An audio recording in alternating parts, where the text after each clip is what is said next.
सारनाम तो संकेतिक था, सतनाम सीधा लिखा था 2 अक्षर का।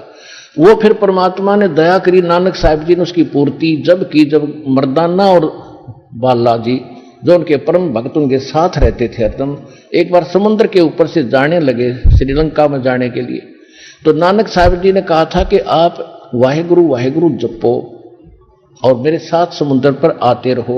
ऐसे चल पड़े समुद्र पर जैसे थल पर चलते हैं। तो वो नानक साहब जी वो 2 अक्षर का मंत्र उच्चारण करके जाप करने लगे। तो मर्दाना ने सोचा भी गुरुजी तो ये 2 अक्षर का मंत्र जाप करे, मैं भी क्यों ना करूं। वो करने लगा तो वो डूबने लगा। तब नानक साहब जी ने मुड़ के देखा और कहा, बेटा तू वही जाप कर जो मैंने कहा, मेरी नकल ना करे। तब उसने वही वाहेगुरु शुरू किया, तो तब वो उसकी जान बची। तो सिखों कह या घर कर की बात कि यदि ये मंत्र किसी ने जाप कर लिया तो मर्दाना वाली हालत हो जाएगी सबकी, क्योंकि गुरुदेव की आज्ञा की अवहेलना होगी, अवज्ञा होने से वो हानि होगी थी, वो मर गया होता। इसलिए कोई सिख बच्चा इस मंत्र का जाप ना करके और गुरु नानक साहिब जी के वचनों की अवहेलना करके दंडित ना हो जा, दोषी ना बन जा, इसलिए इन्होंने इस मंत्र को लिया नहीं। हां, कहीं कहीं सोहम मंत्र लिखा है नानक साहिब जी की वाणी में बहुत जगह, गुरु ग्रंथ साहिब में, लेकिन उसके साथ वो इकट्ठा नहीं। लेकिन जो शुरुआत में ये कहते हैं ना एक ओंकार, तो नानक साहिब जी ने वो एक गुप्त कोड वर्ड में लिख रखा है वो मंत्र, एक नहीं, वो कोड वर्ड है, वो सोहम की तरफ संकेत है। ओंकार ओम है ही।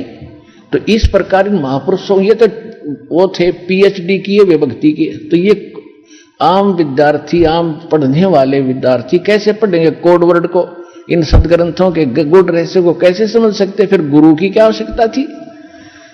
तो ये दास भेजाओ तत्वदर्शी संत सभी महापुरुषों के गुड़ रहस्य को समझने और समझाने के लिए। तो प्रसंग जो चल रहा है कि हमारे एक तो सदग्रंथ, सबसे पहले सूक्ष्म वेद, फिर गुरु ग्रंथ साहिब और नानक साहिब जी की जो लीला में लिखा है कि वो मंत्र जाप करते हैं। फाइनल हो गया कि नानक साहिब जी का मोक्ष पूरे सिख समुदाय मानता है और सभी ये आराधा स्वामी पंथ निकला ही गुरु ग्रंथ साहिब को पढ़कर इन्होंने अलग से अपनी खिचड़ी पकाई है और ये नाम गलत जाप करते हैं और नानक साहिब जी को मुक्त मानते हैं कि तो महापुरुष थे, ये पूर्ण मोक्ष हुआ है। तो इनका मोक्ष हुआ किस मंत्र से है, तो उसी मंत्र से अपना मोक्ष होगा, बात बनाने से नहीं हो सकता।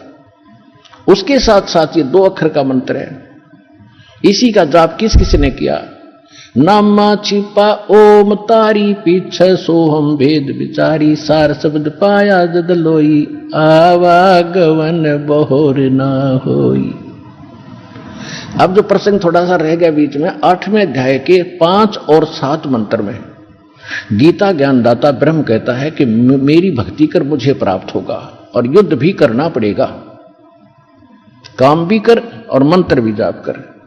सूक्ष्म वेद भी इसका संकेत करता है कि यहां जब तक आप हो, नाम उठत नाम बैठत नाम सोत जागवे, नाम खाते नाम पीते नाम से तिग लागवे। गीता अध्याय नंबर 8 के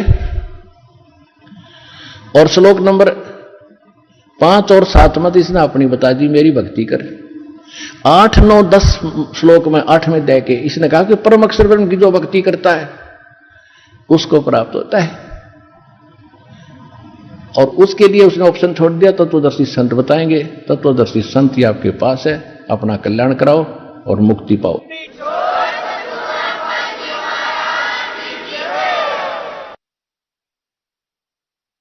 परम पिता परमात्मा पूर्ण ब्रह्म सर्व सृष्टि रचनहार कबीर परमेश्वर जी की असीम रजा से आप परमेश्वर की प्यारी आत्माएं सत्संग सुनने के लिए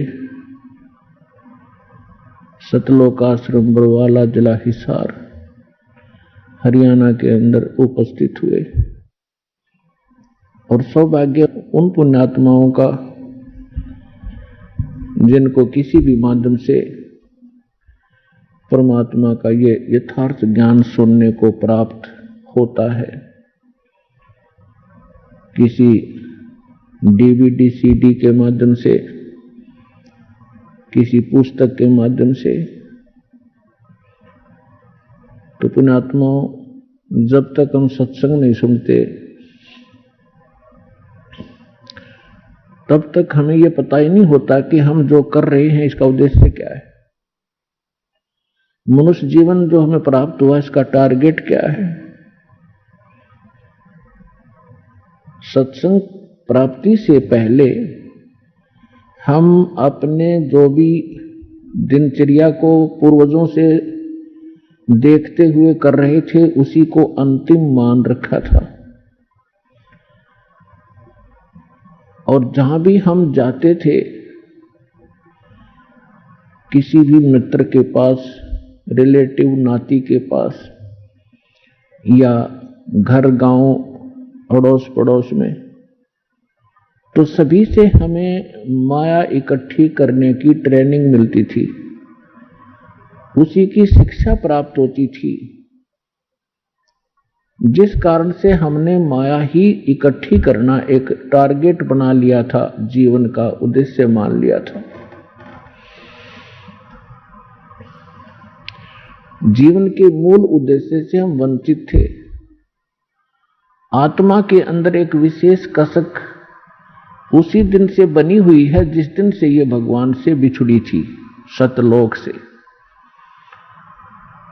तब तो हम गलती कराए अपनी बालक बुद्धि के कारण, अनजानपने में, क्योंकि वहां हमें सुख गना था, कोई दुख नहीं था।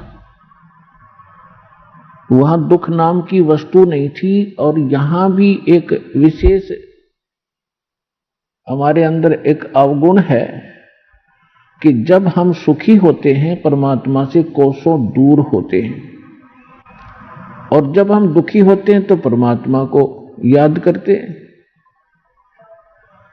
तो इस आत्मा को उसी दिन से, जिस दिन से भगवान के उस सर्वसंपन्न लोक को छोड़कर यहां काल के इस कंगाल लोक में आई है, उसी दिन से इसको अब आभास हो गया है, एहसास हो रहा है कि कोई और सुख सथल है और कोई ऐसी शक्ति है जो हमें यहां भी सुख दे सकती है। और एक मोक्ष शब्द भी हमने सुन रखा है सदग्रंथों से और इन काल के भेजे हुए दूत संतों से, और मोक्ष भी वो दे सकता है। तो जो हम अपने मनुष्य जीवन का उद्देश्य लेकर जी रहे थे सत्संग सुनने से पहले, उसके साथ साथ आत्मा भी अपना काम अवश्य कर रही थी, वो रुक नहीं रही थी। कोई ना कोई भक्ति साधना वो कर रही थी परमात्मा के लिए। चाहे कोई परंपरागत कोई व्रत रख रहा था, देखा देखी, कोई भगवान शिव को पूज रहा था, तो कोई भगवान विष्णु को, कोई भगवान राम और श्री कृष्ण को, या कोई देवी देवताओं मंदिर मूर्ति अवश्य पूजा कर रहा था।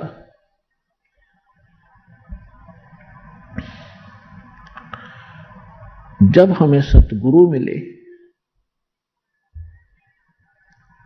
तब ये ज्ञान हुआ कि मनुष्य जीवन किस लिए प्राप्त हुआ था। तो परमात्मा, ये यथार्थ ज्ञान जो सत्संग कहते हैं, ये परमात्मा ही आकर बताता है। और परमात्मा के द्वारा दिए गए ज्ञान को सभी सदग्रंथों में कहा है कि वो ज्ञान वास्तविक है, और उसको सूक्ष्म वेदवत कहते हैं। श्रीमद् भगवत गीता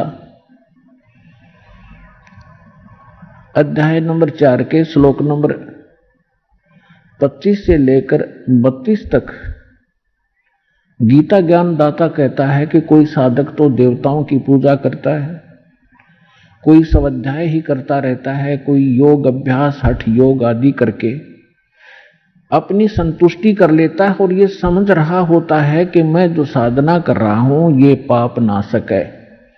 पाप नाशक मीन मोक्षदायक, पाप कटेंगे तो मोक्ष होगा। फिर तुरंत बताया है चौथे अध्याय के 32वें श्लोक में कि वास्तविक यथार्थ ज्ञान विस्तार के साथ सच्चिदानंद घन ब्रह्म की वाणी में कहा गया है। इन यज्ञों की वास्तविक जानकारी, यज्ञ माने धार्मिक अनुष्ठानों की वास्तविक जानकारी यथार्थ विस्तार के साथ ब्रह्मणे मुखे यानी सच्चिदानंद घन ब्रह्म ने, पूर्ण परमात्मा ने, सत्य पुरुष ने, परम अक्षर ब्रह्म ने अपने मुख कमल से बोलकर जो ज्ञान दिया है वो वास्तविक ज्ञान है। उसको तत्व ज्ञान, उसको सूक्ष्म वेद कहते हैं। और उस ज्ञान के समझने के बाद फिर सभी कर्मों से मुक्त हो जाएगा। चौथे अध्याय के 34वें श्लोक में कहा कि उस तत्व ज्ञान को जो भगवान आकर स्वयं बताता है, तत्वदर्शी संतों के पास जाकर समझ, वो तत्वदर्शी संत तुझे उस तत्व ज्ञान का उपदेश करेंगे। फिर जैसे वो बताएं ऐसे करना। यदि तुझे मोक्ष चाहिए और मेरे द्वारा बताए गए इस गीता ज्ञान के अंदर जो साधना मैं बताता हूं, गीता अध्याय नंबर 8 के श्लोक नंबर 13 में अपना मंत्र बताता है, ओम इति एकाक्षरम ब्रह्म व्यवहारण माम अनुसमन यह परियाति तदंदेहम स याति परमाम गति। मुझ ब्रह्म का एक ओम मंत्र है, नथिंग एल्स। और अंतिम श्वास तक जो इसका सिमरण करता हुआ शरीर छोड़कर जाता है, वो इस ओम से मिलने वाली परम गति को प्राप्त होता है। ओम से मिलने वाली परम गति क्या है? ब्रह्मलोक। गीता अध्याय नंबर 8 के श्लोक नंबर 16 में कहा है कि ब्रह्मलोक पर्यंत, ब्रह्मलोक तक जितने भी साधक वहां गए हैं सभी पुनरावृत्ति में हैं, उनका जन्म मृत्यु सदा बना रहता है। गीता अध्याय नंबर 4 के श्लोक नंबर 5 और 9 में ये खुद कहता है कि अर्जुन तेरे और मेरे बहुत जन्म हो चुके हैं, तू नहीं जानता मैं जानता हूं।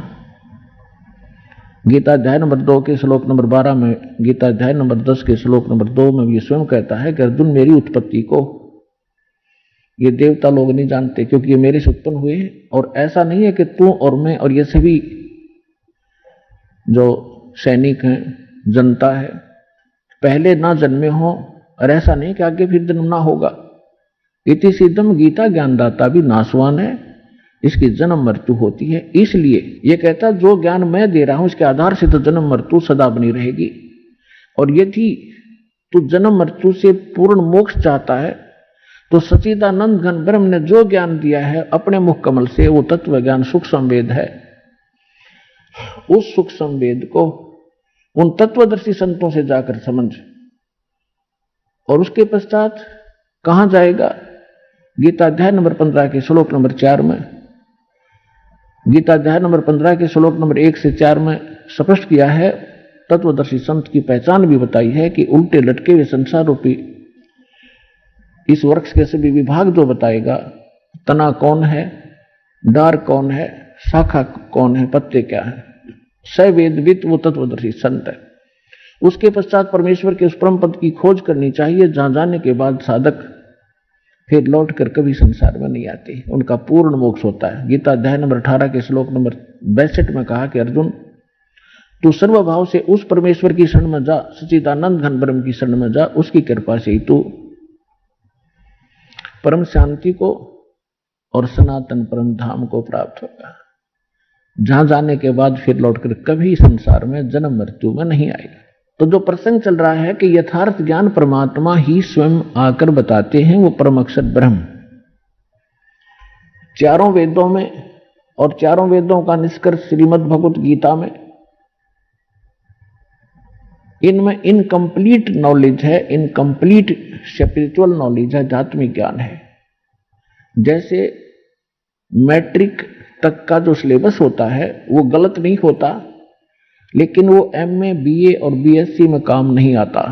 इनकम्प्लीट है लेकिन गलत नहीं है। तो हमने पूर्ण मोक्ष के लिए उस सूक्ष्म वेद की आवश्यकता पड़ेगी। यजुर्वेद अध्याय नंबर 40 के श्लोक नंबर 10 मंत्र नंबर 10 में कहा है कि कोई तो परमात्मा को संभवात माने जन्म ले उत्पन्न होने वाला मानते हैं, जैसे श्री राम और श्री कृष्ण आदि 8-9 जितने अवतार हम मानते हैं ऐसे, और कुछ उसको असंभवात कहते हैं कि वो जन्म कभी लेता ही नहीं, निराकार है। परमात्मा कैसा है, साकार है या निराकार है, वो जन्म लेता है या नहीं लेता है, इसकी जानकारी तत्वदर्शी संत बताते हैं, उनसे सुनो। यानी वेद ज्ञान और गीता ज्ञान एक है। इसी प्रकार कुरान शरीफ के अंदर सूरत फुरकानी 25 आयत 59 से 52 से 59 में यही स्पष्ट किया है कि जिसने 6 दिन में सृष्टि रची और 7वें दिन तख्त पर जा बैठा, वो पूर्ण परमात्मा कबीर है, अल्लाह कबीर है। उसकी जानकारी किसी बाखबर से, तत्वदर्शी संत से पूछ लो तो कुरान शरीफ का ज्ञानदाता भी उस परमात्मा के बारे में परिचित नहीं है, ऑप्शन छोड़ देता है।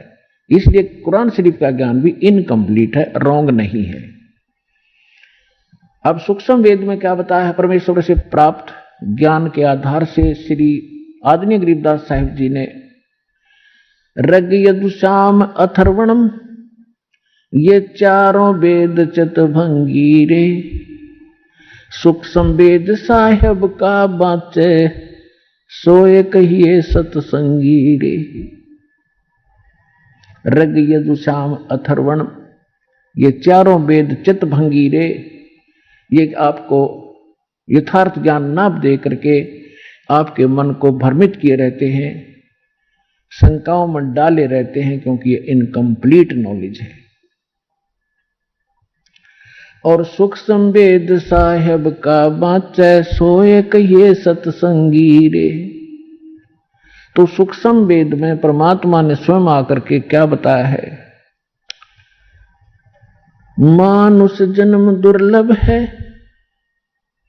मिलन बारंबार, तरवर से पत्ता टूट गिरे, वो बहोर न लगता डार।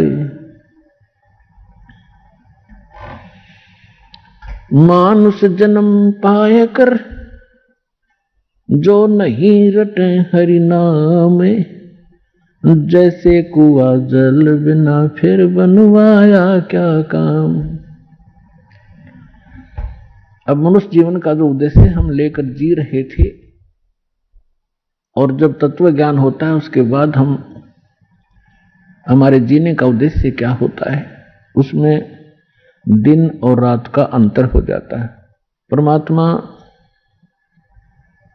हमें याद दिलाते हैं कि ये मनुष्य जीवन केवल परमात्मा की साधना के लिए प्राप्त होता है, मोक्ष प्राप्ति के लिए प्राप्त होता है। और जो श्रद्धालु सत्संग नहीं सुन पाते, सूक्ष्म वेद जिनको प्राप्त नहीं होता, वो भक्ति करके भी असफल हो जाते हैं। अपने आत्मा इस विश्व के अंदर कहीं सत्संग नहीं है, इस सतलोक आश्रम बरवाला को छोड़कर। अब जो श्रद्धालु प्रथम बार सुनते हैं इस बात को, इस वचन को, उनको थोड़ा खटकता है, बेशक से कड़वा लगे। इस ज्ञान को गहराई से समझोगे, फिर आपको यही दास की बातें जो आज कड़वी लगी हैं एक दिन मीठी होंगी। सत्संग वही होता है जो सदग्रंथों के अनुकूल हो, सदग्रंथों में छुपे गूढ़ रहस्यों को आधार मानकर ज्ञान दिया जाए,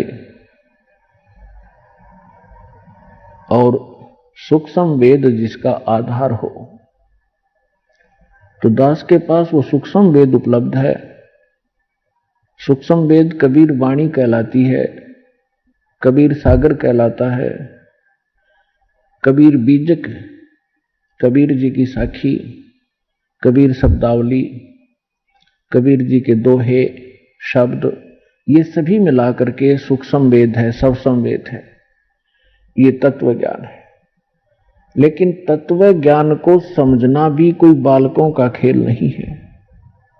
जिस पर कृपा परमात्मा की होती है वही इसको समझ पाता है। इस दास के ऊपर उस कबीर भगवान की, कबीर परमेश्वर की एक विशेष रजा हुई है कि दास को वो दिव्य दृष्टि दे दी, जिससे दास ने इस सूक्ष्म वेद रूपी जंगल से, वन से वो जड़ी निकाल ली जो औषधि में काम आती है। एक वन जंगल के अंदर बहुत प्रकार के पौधे होते हैं, पेड़ होते हैं, जड़ी बूटियां भी होती हैं, और उन जड़ी बूटियों के भी किसी के पत्ते काम आते हैं, किसी की मूल काम आती है, किसी की छाल ही काम आती है। तो इस प्रकार ये कबीर पंथी जितने भी या अन्य संत परमेश्वर कबीर जी की वाणी को आधार मानते रहे, वो इसको समझ नहीं सके, क्योंकि ये सूक्ष्म वेद है और वो उन अन्य वेदों को ही नहीं समझ सके जो आम उपलब्ध थे। तो यहां कहते हैं, गुरु बिन वेद पढ़े जो प्राणी, समझन सार रहे अज्ञानी। गुरु बिन काहुन पाया ज्ञाना, जो थोथा बुस छिड़े मूड किसाना। तो पुण्यात्मा उस दास के ऊपर रजा हुई है परमेश्वर की, परमात्मा के सूक्ष्म वेद को अच्छी तरह समझा, उसी की रजा से। जीव के सत्र का काम नहीं है कि वो सदग्रंथों को अपने लेवल से, अपने सत्र से समझ सके। इन सदग्रंथों की वाणियों को याद किए आपको बहुत मिल जाएंगे। गीता जी के लगभग सभी श्लोकों को याद कंठस्थ किए हुए भी व्यक्ति मिल जाएंगे। कबीर साहब की वाणी को भी बहुत से घोटे आपको मिल जाएंगे कंठस्थ याद किए, गरीबदास जी की वाणी को, दादू साहब जी की वाणी को, नानक साहब जी की वाणी को, गीसा दास जी की वाणी को। तो वो वाणी घोट लेने मात्र से वो ज्ञानी नहीं बन जाता। उसके लिए परमात्मा ने बताया है कि वक्ता कोट अनंत है, श्रोता कोट अनंत, और ये ज्ञानी बने फिरे, ये ज्ञानी कोट अनंत है, बरले साधु संत। तो पुण्यात्माओं, आपका एक विशेष सौभाग्य है आपका, जो आपको ये ज्ञान मिला और आपको ये अच्छा लगा, आपको सुहागा ये ज्ञान। प्रथम बार जब व्यक्ति इस ज्ञान को सुनता है, उसका पारा जो है 100 के ऊपर जाता है, क्योंकि हमने ये ज्ञान कभी सुना ही नहीं था। ज्ञान यही था, हमने अज्ञान सुन रखा था। तो जब से इस दास ने इस मार्ग का, परमात्मा की रजा से मार्ग दर्शन शुरू किया है, उसी दिन से संघर्ष का सामना करना पड़ रहा है, लेकिन दास को विश्वास था कि एक दिन सफल होंगे, क्योंकि ये सत्य है। सत्य के सामने असत्य घनी देर नहीं टिका करती, थोड़ी सी देर तो बवाल मचा सकती है असत्य, लेकिन उसका पैर नहीं होते, वो बेसलेस होता है। आज आपके समक्ष वो सामने सत्य हो रहा है। सन 1994 से आज 2013 तक आप देख लीजिए, 19 वर्ष हो गए, लगभग 18-19 वर्ष। और इतने संघर्ष के बाद आज हम ऐसे ऊपर हुए हैं, क्योंकि इसका कारण ये रहा कि आज परमात्मा ने सबसे पहले अपने बच्चों को शिक्षित किया। बहन बेटी बुजुर्ग लगभग भारत के अंदर सब अक्षर ज्ञान युक्त है। और फिर सदग्रंथों को समझने के लिए एक तो अपने आप पढ़कर याद करके, और फिर वैसे वचन शब्द श्लोक बोल करके सुनाता है, तो उसको भ्रमित कर सकता है कोई अन्य व्यक्ति के नहीं, इसका ये ऐसा नहीं है, झूठ बोल रहा है। तो परमात्मा ने ऐसी रजा बख्शी, प्रोजेक्टर जैसे ऐसे उपकरण बनवा दिए, टीवी बना दिया, चैनल, ताकि आप इन सदग्रंथों के अंदर की सच्चाई को आंखों देखें। और यही हमें परिणाम मिला है, अच्छा परिणाम मिला है कि आप जी अब दृढ़ हो गए, आपको कोई डगमग नहीं कर सकता, चाहे कितनी बात बना ले। तो इसलिए सत्संग अनिवार्य है, और सत्संग ना मिलने से हम ऐसे भटकते रहे। और ये जो इंस्ट्रूमेंट बनाए गए हैं आज, ये सन 2000 के बाद बने हैं। ये जितने भी टीवी चैनल हैं, सीडी, प्रोजेक्टर आदि ये टीवी के अंदर हम दिखा रहे हैं आपको। तो परमात्मा ने ही ये ऐसा नॉलेज ज्ञान दिया है जीव को। ये जीव के सत्र का बनाना नहीं है ये उपकरण, इंटरनेट वगैरह बना लेना। ये गॉड गिवन माइंड है मनुष्य को, उसका कारण नहीं। तो आप देख रहे हो ये लगभग 40 लाख वर्ष हो गए इस एक चतुर्योगी को। और आप देख लो पिछला इतिहास, पिछली सभ्यताओं को हम पढ़ते आए थे, वो कैसे बर्तन रखते थे, कैसे उनके उपकरण होते थे, कैसे वो रहते थे, कैसे कपड़े पहनते थे, उस्त्रे भी ना होते थे उनके पास।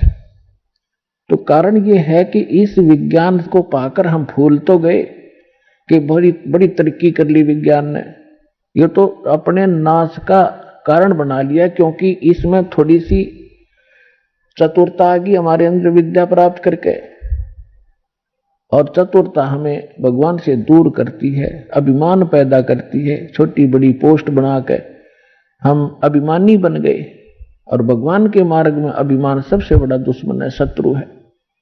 परमात्मा को मालूम था कि एक बार इसमें अवगुण तो उपजेंगे इस शिक्षा से, लेकिन मेरे ज्ञान से वो अवगुण सब नाश हो जाएंगे और अपने बच्चों को फिर से मैं पुनर्सेट कर लूंगा इस ज्ञान के आधार से। इसलिए सबसे पहले आपको शिक्षा दी। अब 50-40 वर्ष से 30 वर्ष 40 वर्ष से पहले दास को खूब पता है कितने शिक्षित थे भारत में, कोई शिक्षा की तरफ ध्यान ही नहीं देता था। अब परमात्मा ने प्रेरणा की, भले ही इन्होंने उद्देश्य रोजी रोटी रोजगार ही और माया जोड़ना ही उद्देश्य रखा है, लेकिन पढ़े जरूर। और उस पढ़ने का, उस पढ़ाई का अब आपको लाभ मिल रहा है, ये याद रखना। और कुछ दिन में आपकी ये कंसेप्ट कति क्लियर हो जाएगा जब आप इस बात से परिचित होंगे। परमात्मा के इस मिशन से परिचित होने के उपरांत इस शिक्षा का कार्य केवल रोजी रोटी नहीं है, हमने उद्देश्य रोजी रोटी बनाकर ये ग्रहण की, जैसे भी की परमात्मा की दया ही हुई है। अब इसका सदुपयोग होगा परमात्मा पाने के लिए, मोक्ष कराने के लिए। तो परमात्मा ने आके बताया है कि आप इस लोक में किस लिए जी रहे हो, किस लिए रह रहे हो। क्या बताते हैं भगवान? यदि आप कोठी, बंगले और बैंक बैलेंस बनाने के लिए ही जी रहे हो तो ये भी आपकी भारी भूल है। उसके लिए क्या उदाहरण देते हैं? सर्व सोने की लंका थी वो रावण से रणधीरे, एक पलक में राज बिराजियो जम के पड़े जंजीर, मन तू सुख के सागर बस रे, बाई और न ऐसा यस रे।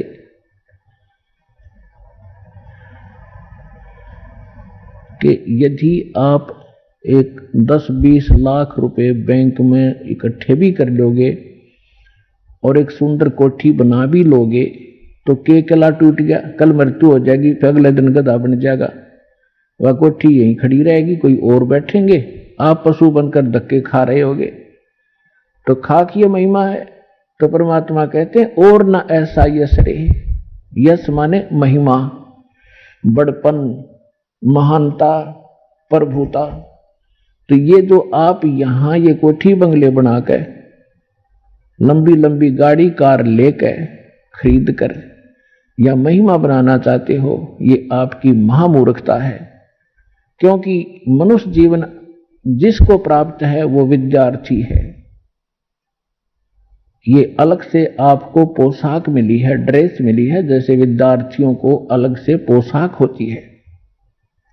और जो ये पोशाक प्राप्त हो विद्यार्थी है, और विद्यार्थी और बाहर घूम रहा हो, कहीं ताश खेल रहा हो, कहीं शराब पी रहा हो, कहीं पिक्चर देख रहा हो, डांस कर रहा हो, तो क्या कहेंगे उसको कि मूर्ख, अपना शिक्षा ग्रहण नहीं करता, अपना जीवन नाश कर रहा है, और अंत में वो बहुत पछताता है।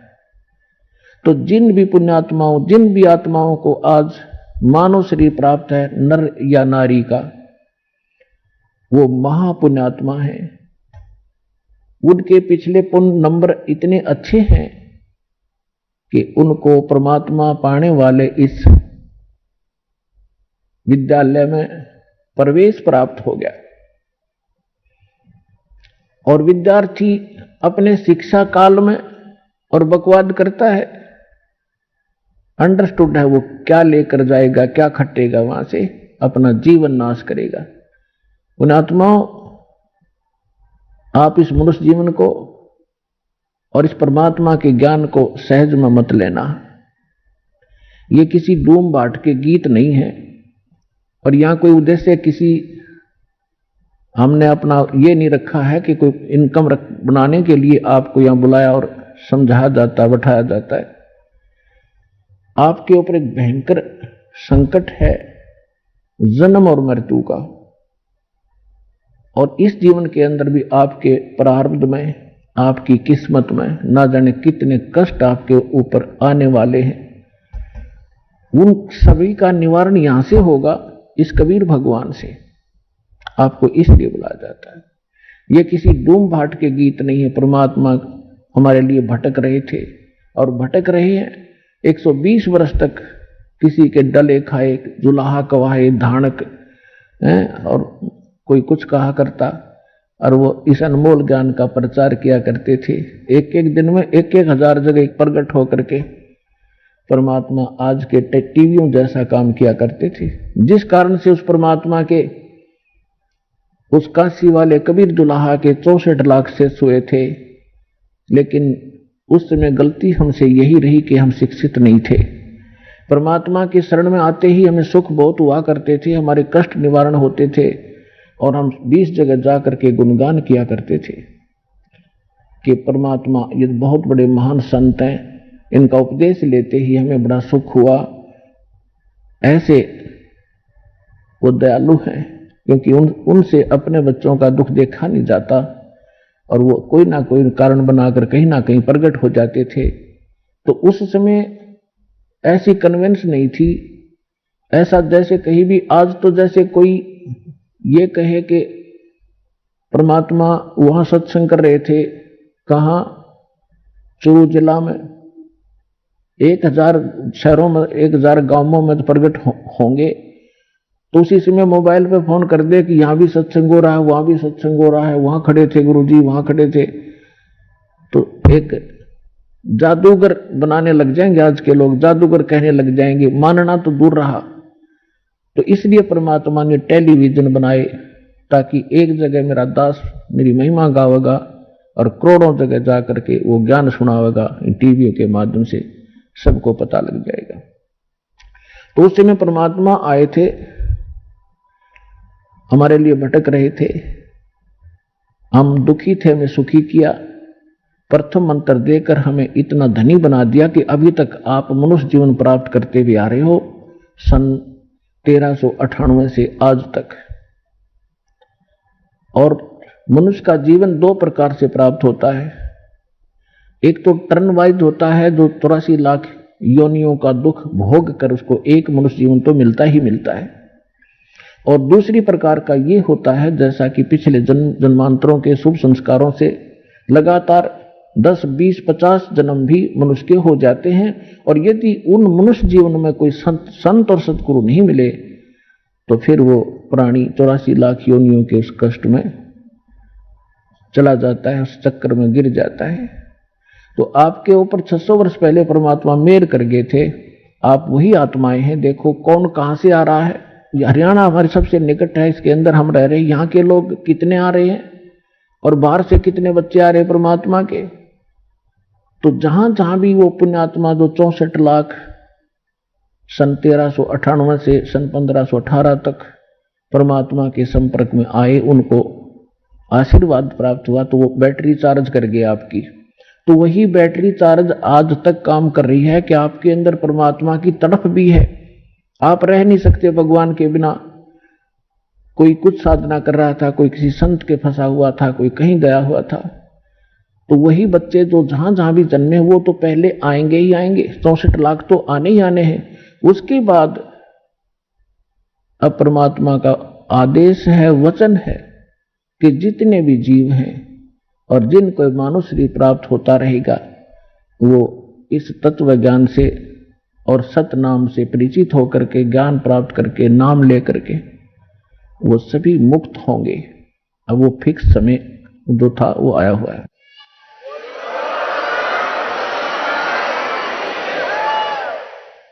अब जो प्रश्न चल रहा है कि आप विद्यार्थी हैं सभी, और विद्यार्थी भी कई दो सत्र के होते हैं। एक तो थोड़े से ज्ञान में टीचर की बात को समझकर बहुत अच्छी तरह अपना कार्य प्रारंभ कर देते हैं। कुछ विद्यार्थी ऐसे होते हैं जिसको कुछ अधिक मेहनत की आवश्यकता होती है। तो इसी प्रकार जिनको 84 लाख योनियों में से निकलकर जो आए हैं वो भी बार बार सत्संग सुनने से अवश्य उनके अंदर ये भक्ति बीज प्रवेश होगा, वो भी स्टार्ट हो जाएंगे। तो पुण्यात्माओं,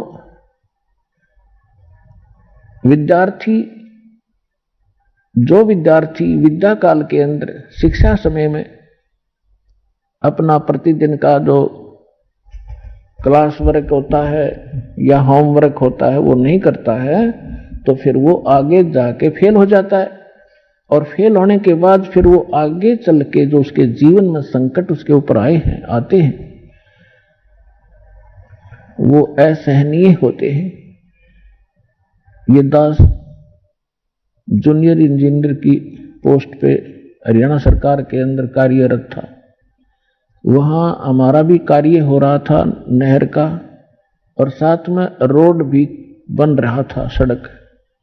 सड़क के ऊपर कुछ मजदूर काम कर रहे थे और उनका एक्सीडेंट आ गया अपनी जीप में बैठ के इंस्पेक्शन के लिए।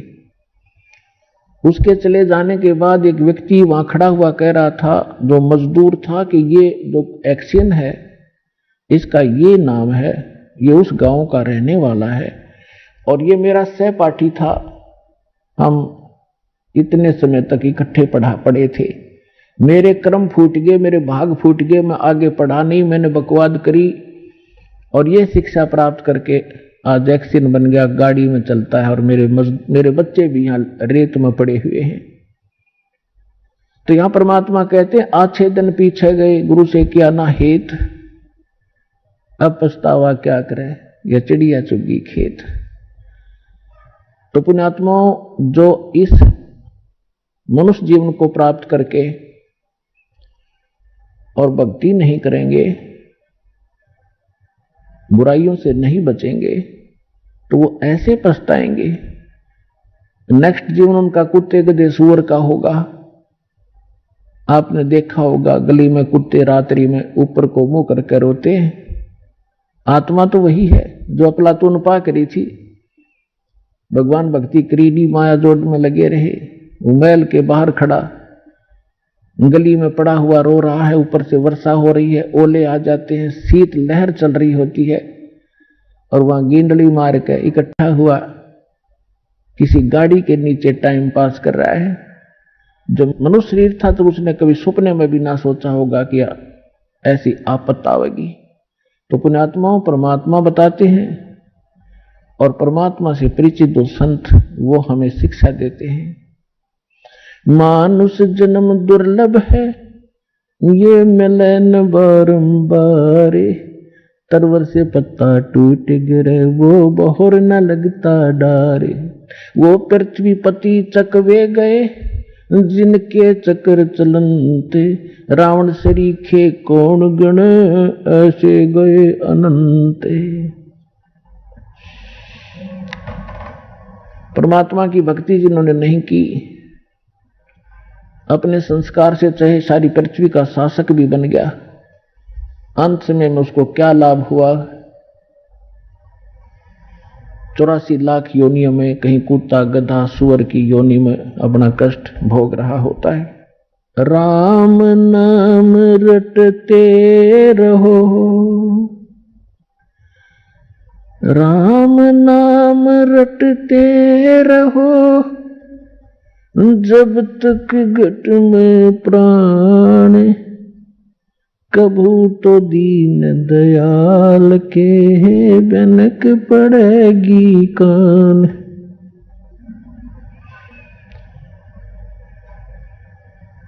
राम रटत कन्या भली, साकट भलो न पूते, छेरी के गल में गलथना, जिसमें दूध न मूत। राम रटत दारिद्र भलो, टूटी घर की छान, वो सुंदर महल किस काम के, जहां भक्ति नहीं भगवान। राम रटत कोड़ी भलो, चू चू पड़े जो चाम, वो सुंदर शरीर किस काम का, जा मुख नाही नाम। जिव्या तो वाए भली, जो रट हरि नाम, नहीं तो काट के फेंक दियो, ये मुख में बलो ना चाम। परमपिता परमात्मा स्वयं आकर के अपनी प्यारी आत्माओं को यथार्थ मार्गदर्शन करते हैं, सही दिशा देते हैं। उनके द्वारा दिए गए ज्ञान को सूक्ष्म वेद कहते हैं। और सूक्ष्म वेद में परमात्मा हमें बता रहे हैं कि यहाँ के जो सुख आप देख कर इसी में सीमित हो गए, ये गलत है। ठीक है, संस्कार वश आपके परिवार है, आप परिवार पोषण के लिए भी कार्य करते रहो, लेकिन भगवान के इस नाम को, इस भक्ति को, इसको साथ रखो। ये आपके इस संस्कारों को सुलझाने में आपको बहुत मदद करेगी। जैसे पहले हाथ से आटा पीसते थे, हाथ से पशुओं का चारा काटते थे, हाथ से पंखा करते रहते थे हवा प्राप्त करने के लिए, और भी बहुत से साधन जो, तो अब वो ही कार्य पावर से होते हैं, जो उसका कनेक्शन ले लेते हैं बिजली से। अब वो कितने आसान हो गए, 1 घंटे में मनमाना 2 टोकरे सानी नहीं, वो चारा नहीं कटे आदमी पर, जो बढ़िया मशीन आ गई थी वो हाथ से चलाने वाली, और 1 घंटे में ढेर से ढेर लगा दे, बिजली का कनेक्शन मिल जाए, पावर से वो काम कट कट कट कट ढेर लगा देता है। इसी प्रकार हाथ से पीसने से 2 घंटे में 2 किलो आटा नहीं पूरा होता था, अब 2 घंटे में भर दे 2 बोरी, आज चाकी पावर से चलने वाली। तो कहने का भाव यह है कि आप जी जो कार्य कर रहे थे वो आपका केवल संस्कार मिल रहा था आपको। अब परमात्मा की पावर आपके साथ होगी तो फिर पावर से काम होंगे आपके, कबीर भगवान वाली शक्ति थे, फिर देखना कितने आसान हो जाएंगे। तो हमें ये साथ रखना था, लेकिन हमने साथ रखा, लेकिन वो कनेक्शन ठीक नहीं था, वो पावर पूरी नहीं थी जो हमारे काम कर सके थी। जैसे हम अन्य देवताओं की पूजा करते थे तो उनकी आप बैटरी कुछ सीमित सीमा की होती थी और उनसे हमारे सब काम नहीं हो पाए थे, और उन्होंने भी एक नियम बना रखा है कि जो जैसे कर्म करेगा उतना ही फल मिलेगा। किसी के प्रारब्ध में कोई भी दुख है तो वो देवता, यहां तक कि ब्रह्म तक, और जो परब्रह्म जिसको कहते हैं अक्षर पुरुष तक, ये आपके प्रारब्ध में, आपके किस्मत में पूर्व निर्धारित जो संस्कार हैं उनमें कोई परिवर्तन नहीं कर सकते। मासा घटे न तिल बधे, विद ना लिखे जो लेख, सच्चा सतगुरु मेट कर ऊपर मारे मेख। तो पुण्यात्माओं, जब पूर्ण परमात्मा का नुमाइंदा, उसका कृपा पात्र संत या स्वयं मालिक आते हैं, 600 वर्ष पहले स्वयं परमात्मा आए थे, और उसमें कोई ऐसा प्रचार प्रसार का साधन नहीं था जैसा आजकल उपलब्ध है। आज तो कोई भी लल्लू पंदू जिसको मीडिया में टाइम मिल जाता है, टीवी के ऊपर बोलने का समय, वे 1 लाख 2 लाख न मूर्ख बना ले, क्योंकि जिज्ञासु उसको संत जानकर उसके पीछे लग लेते हैं। और उस समय 64 लाख शेष परमात्मा के हुए थे, वो कोई ज्ञान से नहीं। ज्ञान तो परमात्मा ये वाणी बोलते ही थे जो आत्मा को खींचती है, लेकिन उनको सुख दिए थे, वो दुखी देख नहीं सकता अपनी प्यारी आत्माओं का, वो परमात्मा है, दयालु है। तो वो क्या बताते हैं, तो उसके लिए बताया है कि मासा घटे न तिल बधे, विद ना लिखे जो लेख, और सच्चा सतगुरु मेट कर ऊपर मारे मेघ। अब सच्चा सतगुरु कहा है गरीबदास जी ने कि जैसे गुरु, वैसे गुरु सब पर्याप्त है। गुरु का अर्थ होता है मार्गदर्शक, लेकिन ये नकली गुरु हो गए, इसलिए सतगुरु कहा। अब कलयुग में सतगुरु भी नरे हो गए, जैसे राधा स्वामी, धन सतगुरु, ये सारे अपने आप को सतगुरु बोल रहे हैं, और कक्का पता नहीं एबीसी अध्यात्म मार्ग का। तो इसलिए सच्चा सतगुरु कहा। काल ने उलझाने में कसर नहीं छोड़ रखी सज्जात्म ज्ञान को। कबीर साहब कहते, नौ मन सूत उलझिया ये ऋषि रहे जखमार, और सतगुरु ऐसा सुलझा दे उलझा ना दूजी बार। तो वैसा सुलझा दिया पुण्यात्माओं। इस कलयुग में यो अध्यात्म ज्ञान नहीं उलझेगा, चाहे कोई सर पटक लियो, भक्ति करियो चाहे ना करियो, वो अलग बात है। अब क्या कहते हैं कि मासा घटे ना तिल बधे किसी भी साधना से। आपके प्रारब्ध के अंदर, आपकी किस्मत में जो लिखे हुए आपके संस्कार हैं, जो आपके ऊपर कष्ट आने हैं, मृत्यु होनी है, वो बदल नहीं सकते। लेकिन पूर्ण संत, उस कबीर परमात्मा का सच्चा नुमाइंदा, उसको खत्म करके, मिटा करके ऊपर मेख मार देना, यानी फॉर एवर दोबारा पनप नहीं सकते। मेख मारन का अर्थ ही होता है। अब आपको उस परम पिता परमात्मा कबीर जी से प्राप्त इस सत भक्ति से जो लाभ हुए हैं, कुछ पुण्यात्माओं का अनुभव आपके सामने रूबरू करते हैं, वो सुनिएगा। सत सोही, अभी आपने परमात्मा से प्राप्त राहत उन श्रद्धालुओं के मुख कमल से सुनी। पुण्यात्माओं, आप अभी अध्यात्म मार्ग के अंदर बिल्कुल बच्चे हो, जिसमें आप इस ज्ञान से परिपूर्ण हो जाओगे, उसमें आपको जो भी आप कोठी, बंगले, कार, बैंक बैलेंस और यहाँ की जो संपत्ति एकत्रित करने में जो समय व्यर्थ करते हो, ये ऐसा लगेगा जैसे बालक, छोटे छोटे बच्चे खिलौनों से खेला करते हैं। जिस प्रकार परमात्मा अपनी वाणी में कहते हैं, होले सुहागण सुरता त्यारे, मालिक घर जाना है हेतु तो। होले सुहागण सुरता त्यारे, मालिक घर जाना है। नाले धोले ओढ़ पैर लेकर 16 सिंगार, नाले धोले ओढ़ पैर लेकर 16 सिंगार। आज नहीं तय तड़के परसों आवेंगे तेरे लड़ियार, मालिक घर जाना है हेतु तो। होले सुहागण सुरता त्यारे, मालिक घर जाना है।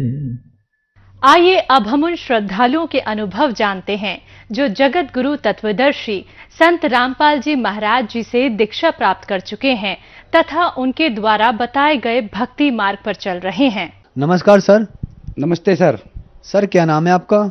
मेरा नाम दिनेश कुमार है जी, और मैं गांव सन्नोट नरेला दिल्ली 40 का रहने वाला हूं। सर संत रामपाल जी महाराज से कब जुड़े आप? सर मैंने 18 जुलाई 2014 में नाम लिया था। सर संत रामपाल जी महाराज से नाम दीक्षा लेने से पहले क्या आप कोई भक्ति साधना करते थे? हाँ जी, मैं भक्ति करता था। मैं यही ब्रह्मा विष्णु महेश इनकी साधना करता था, हनुमान जी की, शेरावाली जी की। तो सर क्या कारण बना कि आप संत रामपाल जी महाराज की शरण में आए?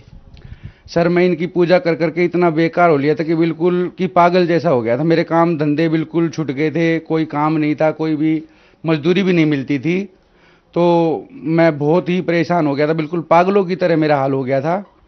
और जब मैं ऐसे रहता था, मैं कई बार जंतर मंतर पे चला जाता था। मैंने अपनी ज़िंदगी को सोच लिया था कि बिल्कुल ही ख़त्म होगी। रात को मैं सोता सोता भी रोता रहता था। मेरी मिसेज भी भगतमती रोती रहती थी देख के कि भाई इसको क्या हो गया। कई बार ऐसा हो जाता था, बच्चे सयाने थे, ऐसा जी करता था इनको जहर दे दूँ और मैं भी जहर खा के मर जाऊँ बिल्कुल। लेकिन परमात्मा की रजा थी, संत रामपाल जी महाराज जी की। मुझे हमारे गाँव का एक भगत था, उन्होंने एक ज्ञान गंगा पुस्तक दी और मैंने वो ज्ञान गंगा पुस्तक पढ़ी और पढ़ते ही मेरा बिल्कुल ऐसे हो गया कि भाई वाकई में सच बात है ये। मैं इतनी भक्ति करने के बाद भी इतना परेशान था।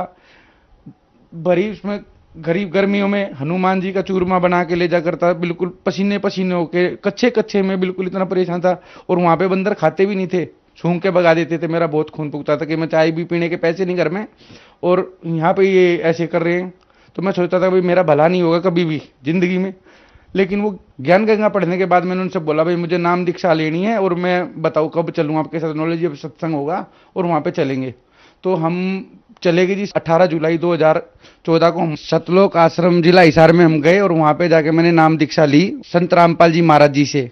वहाँ पे देखा मैंने तो वहाँ पे ऐसा माहौल मैंने इस धरती पे ना सिवाय सतगुरु रामपाल जी महाराज जी के वहाँ के अलावा, उस आश्रम के अलावा मैंने कभी ऐसा माहौल कहीं देखा नहीं। मैं बहुत जगह गया, अमरनाथ लोले, हर मंदिर में, वैष्णो देवी लोग, जहाँ भी, यानी कि कोई भी ऐसी जगह नहीं थी कि जहाँ पे ना गया हूँ मैं, हर जगह गया पर, लेकिन मैंने ऐसा माहौल नहीं देखा। वहाँ की सुविधा इतनी अच्छी थी, वहाँ पे उनका बोलने का लहजा इतना अच्छा था, भगत जी कह के बात करते थे, या कोई माई हो या कोई भगत हो, बिल्कुल इतने प्यार से। खाना पीना इतना अच्छा खाना, देसी घी में रोटियां बिल्कुल, और भंडारा फ्री था बिल्कुल। और ऐसी चाय, कोई कितनी भैंस बांध रहा हो, उनके घर भी ऐसी चाय नहीं मिलती होगी जैसी आश्रम में चाय मिलती थी।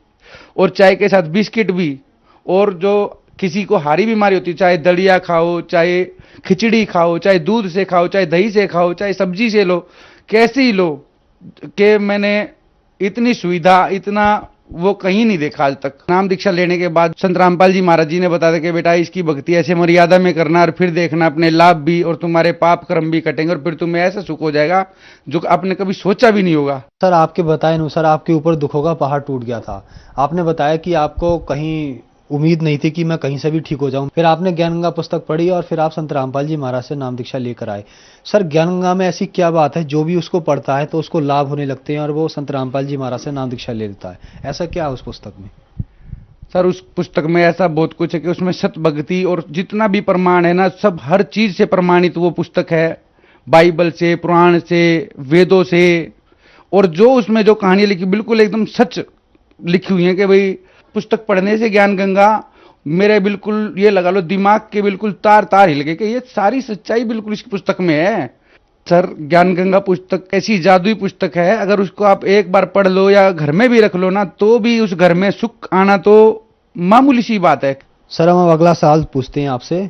संत रामपाल जी महाराज से नाम दीक्षा लेने के बाद श्रद्धालु को बहुत सारे लाभ प्राप्त होते हैं, तो क्या आपको भी कुछ लाभ प्राप्त हुए संत रामपाल जी महाराज से नाम दीक्षा लेने के बाद? सर, मुझे लाभ ही लाभ प्राप्त हुए हैं। नाम दीक्षा लेने से पहले मैं बहुत दारू पीता था, बहुत दारू, 2-3 बोतल डेली की पीनी मेरा वो था, और फिर भी नशा नहीं होता था मेरे को।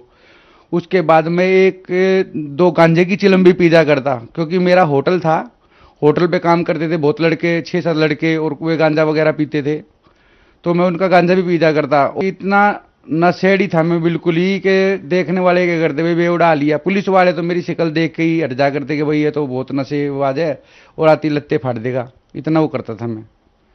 और ये लाभ ही हुआ परमात्मा की रजा से, दारू छूटी मेरी। उसके बाद काम धंधा मेरा बिल्कुल बर्बाद हो गया था, दारू से होटल वाटल सब तुड़वा दिए थे पुलिस वालों ने। उसके बाद भूखे मरने की नौबत आ गई थी बिल्कुल ही, और ऐसा हाल हो गया था जी कि चाय पीने के भी पैसे नहीं करते। मेरी मिसिज वो काम करती थी फैक्ट्री में और मैं घर पे रहता था। वो मेरे से कभी ये भी नहीं कहती थी कि भाई तू काम कर ले, उसको पता थी इसकी दिमाग की हालत बिल्कुल ऐसी हो गई है पागलों जैसी, कभी कुछ घर से निकल जाए। मैंने बोल भी दिया था अपने घर वालों को कि मैं घर छोड़ के जाऊंगा, कहीं हिमालय वगैरह पे चला जाऊँ, क्यों मैंने यही सुना था भाई हिमालय पे चले जाओ भाई, वहाँ पे नुपाप कर्म कटते वगैरह होता है, ये होता है। तो मैंने बोल दिया था अपने मम्मी पापा को भी, सबको, कि मैं हिमालय पे जाऊंगा, मैं यहाँ से घर छोड़ के जाऊंगा। तो ये भी परेशान रह करते कि भाई ये कभी चला जाए। 3 बच्चे, तीनों बच्चे बड़े हो रहे थे। लड़की 11वीं में थी, लड़का 12वीं पास किया हुआ था, और मैं इतना परेशान, मगर काम धंधा है नहीं, जवान बच्चों के कहाँ से इनकी शादी होगी, कहाँ से क्या होगा। मैं इतना तंगी से गुजर रहा था बहुत ज़्यादा कि रोज की ये सोचता था कि आज इन बच्चों को जहर दे दूं और खुद भी खा लूं, क्योंकि हमें पता है कि हमने जिससे भी हेल्प मांगी किसी ने कोई हेल्प नहीं करी। लेकिन परमात्मा की ऐसी रजा, मेरे नाम लेने के बाद इतना खुशियों से मेरा घर भर दिया परमात्मा ने। लड़की भी बेचारी पढ़ाई कर होगी, लड़का भी की भी रमणी होगी, एक लड़का बचा हुआ है वो भी। और मैं तो इतना नशेड़ी था भगत जी कि मैं जब दारू पीता था ना, अपने बच्चों को भी बिठा ले करता साथ में, उनसे पूछ ले करता भाई तू कितनी पिएगा, तू कितनी पिएगा, और तब मैं उतनी मंगा के पीते थे बैठ के। तो भगत जी मैं इतना नशा करता था, तो वो सारा नशा मेरा परमात्मा की मात्र किताब पढ़ने से ही छूट गया। क्योंकि उस किताब में लिखा हुआ था कि भाई जो बीड़ी पीते हैं और ये दारू पीते हैं उनको ऐसे ऐसे कुत्ते के जन्म होते हैं, सूअर के जन्म होते हैं। तो मैं अपनी पैड़ी पे बैठा रहता था, तो जब मैं किताब पढ़ता था ना, वो किताब की बात में देखता कुत्ते नाली के वहां पे पैर रख के और मुंह दे के पानी पी रहे हैं, तो मेरे परमात्मा की बातें याद आती कि भाई ऐसा जन्म होगा। तो मैंने जब भी बीड़ी वगैरह भी तोड़ के भगा दी थी, 3 बंडल बीड़ी के पीजा करता मैं डेली के। और दारू वारू, उस दिन से मैंने कभी दारू नहीं पी। जिस दिन भी परमात्मा की शरण में गया, नाम लेते ही, और उस दिन से ही संत रामपाल जी महाराज जी की कृपा से मेरा सारा नशा वगैरह सब छूट गया और हमारा घर पूरा परिवार सुख शांति में आ गया। और अब मेरा काम भी खुल गया ना, तो मैं बिल्कुल बेकार था, काम भी मैं फोटोग्राफी करता हूँ। सर, संत रामपाल जी महाराज से नाम दीक्षा लेने के बाद आपको बहुत सारे लाभ प्राप्त हुए। आपने बताया कि आप बहुत ज़्यादा ड्रिंक करते थे, बीड़ी पीते थे, गांजा तक पीते थे। आपका ये सब संत रामपाल जी महाराज की कृपा से ठीक हुआ। तो जो लोग आज भी नशा करते हैं, वो उन्हें कहीं कोई उम्मीद की किरण नहीं दिख रही है, उनके लिए आप क्या कहना चाहेंगे? मैं तो सर यही कहना चाहूँगा कि आप चैनल पे सत्संग सुने, उसमें जो पट्टी आती है उस पे किताबों का मैसेज वो आता है, SMS के नंबर, आप उस पे SMS करें, किताब मंगाए, ज्ञान गंगा या जीने की राह, बिल्कुल निःशुल्क फ्री मिलती हैं, और उसको पढ़ें। संत रामपाल जी महाराज जी से नाम दीक्षा लेने के बाद सभी नशे, कोई भी ऐसा काम नहीं होगा जो कि हम गैर कानूनी हो, सारे काम छूट जाए, नशे भी, दारूबाज के, कोई वैसे भी, और काम धंधा भी मिल जाएगा। परमात्मा की जैसे 2 रोटी का बढ़िया वो हो जाता है और सत भक्ति मिलती है। धन्यवाद सर। सत साहिब।